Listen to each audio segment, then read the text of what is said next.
హరీష్ రావు గారు, నువ్వు 3 నెలలు నీకు అధికారం కాదు, 13 ఏళ్ళు మీకు అధికారం ఇచ్చారు. మీరు ఏం చేయలేకపోయారు. ఈ రాష్ట్రాన్ని దోసుకున్నారు.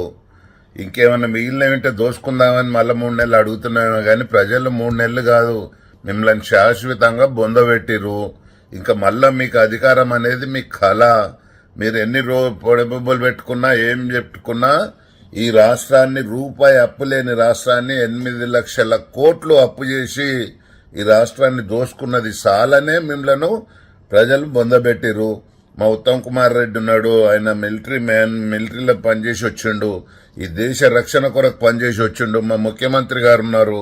వీళ్ళందరూ అన్ని ఆలోచన చేస్తున్నారు కాబట్టే ఇప్పుడు ఈ మాత్రమన్నా ఈ రాష్ట్రం మీరు అన్ని అప్పుల పాలు చేసినా ఇంకా అన్ని సంక్షేమ పథకాలు నడుస్తూ అభివృద్ధి విషయంలో ఇన్ఫ్రాస్ట్రక్చర్ విషయంలో బ్రహ్మాండంగా చేసుకుంటూ పోతున్నారు. ఇంకా మీరు 3 నెలలు అడుక్కునే పరిస్థితి మర్చిపోండి. ఇంకా